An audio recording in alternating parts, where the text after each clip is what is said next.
I had always believed that trust was the foundation of my life. For 10 years, my marriage to Jessica had been my anchor. We shared routines, laughter, and the kind of companionship that comes from years of shared experience. My career had been steady, my social circle stable, and I felt secure. Until the day I walked into my office late one afternoon, and everything shattered. I had stayed behind to finish a project, intending to surprise Jessica with a quiet anniversary dinner later that evening.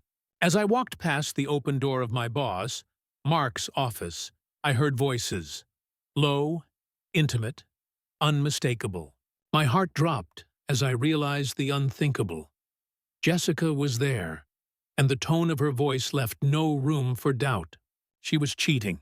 With my boss. I froze, unable to move, my mind racing. Betrayal of this magnitude is surreal. It takes time to process even the first instinctive wave of anger and disbelief.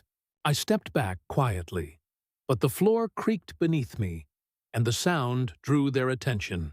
Their expressions shifted instantly from casual intimacy to panic. "Jack, Jessica began, her face paling. But her words stopped as I cut her off, the reality sinking in. "Leave? You're telling me to leave after this?" My voice was calm, but beneath it simmered a storm of rage and hurt. The person I had trusted with my heart, with my marriage, with my career ambitions, had violated that trust in the worst possible way. Jessica's response was cold, almost rehearsed. "Yes, Jack, you should leave." "You're overreacting. This doesn't have to be dramatic." Her audacity was astonishing, the calmness in her betrayal almost worse than the act itself. But beneath my shock, clarity emerged. She had expected me to crumble, to retreat quietly, to allow her to continue without consequence. She had underestimated me. I left the office calmly, or at least I appeared to. Inside, my mind was a whirlwind, calculating the fastest and most effective way to reclaim control. Revenge, I realized, needed to be instant, precise, and unmistakable. It wasn't about humiliation for its own sake. It was about reasserting agency, ensuring that her betrayal did not go unchallenged.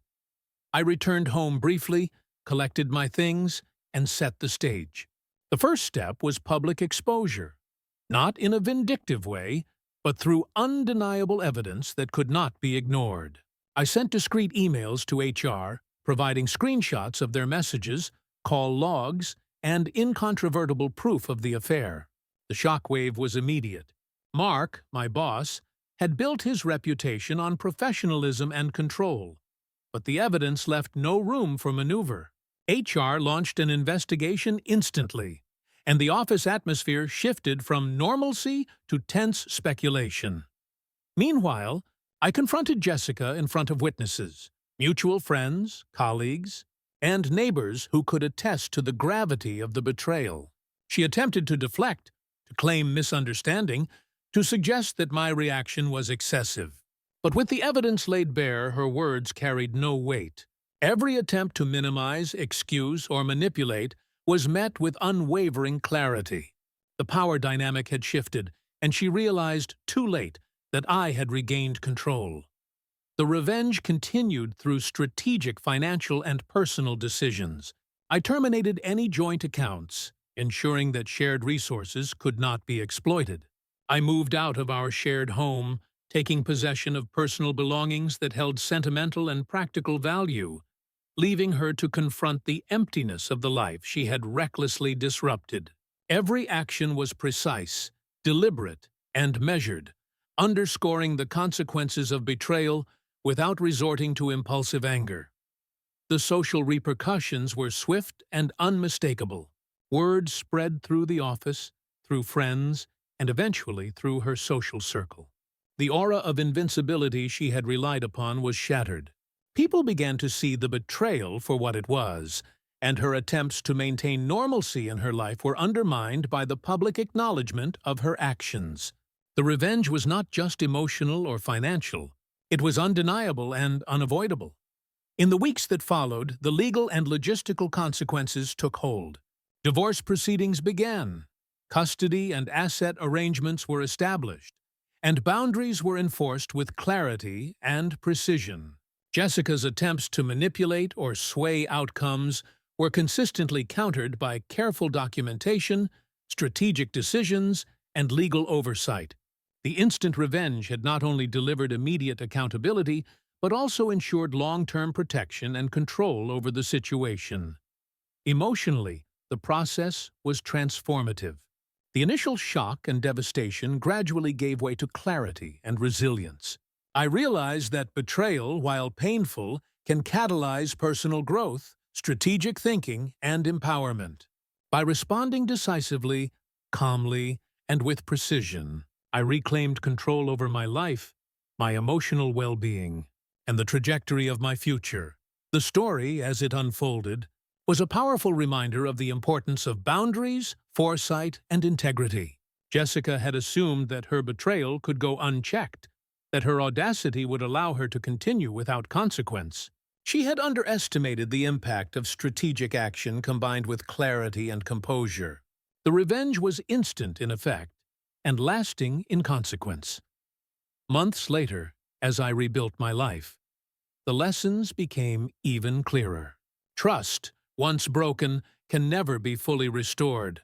But personal agency, clarity of purpose, and strategic response can prevent further harm and restore balance.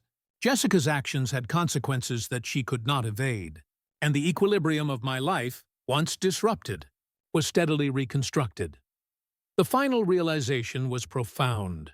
Revenge need not be fueled by emotion alone. Precision, evidence, and strategic action can deliver justice and accountability in ways that are lasting, impactful, and entirely controlled. The instant revenge I achieved was not born of impulsive fury, but of careful preparation, clear thinking, and an unwavering commitment to integrity and fairness. Reflecting on that day, the betrayal remains vivid, the shock, the audacity, the coldness of her words, but it no longer holds power over me. The instant revenge served as a turning point, transforming despair into action, weakness into agency, and betrayal into a catalyst for personal growth and resilience. In the end, the story is about more than infidelity. It is about reclaiming one's life, establishing boundaries, and ensuring that actions, no matter how audacious, carry consequences. Jessica believed she could dictate the outcome, but the combination of evidence, strategic thinking, and composure ensured that accountability was immediate, undeniable, and lasting. The aftermath reinforced the lessons. Betrayal can be devastating, but decisive action can restore balance. Trust, once violated, may not return, but resilience, preparation, and strategic thinking ensure that life continues on terms that protect one's dignity and well-being. The instant revenge was not just a response. It was a reclaiming of agency, a demonstration that betrayal carries consequences, and a reminder that clarity, strategy, and composure can turn even the most devastating circumstances into a foundation for growth, stability, and long-term empowerment. Years later, the memory remains sharp, but the sting has dulled. The shock of walking into that office, the pain of discovering betrayal, and the audacity of Jessica's words have all been reframed as the catalyst for a life rebuilt. The revenge, instant and effective, ensured that justice was served and that my life, career, and emotional well-being were preserved. The story is a testament to resilience, strategic action, and the transformative power of reclaiming control when faced with betrayal of the deepest kind.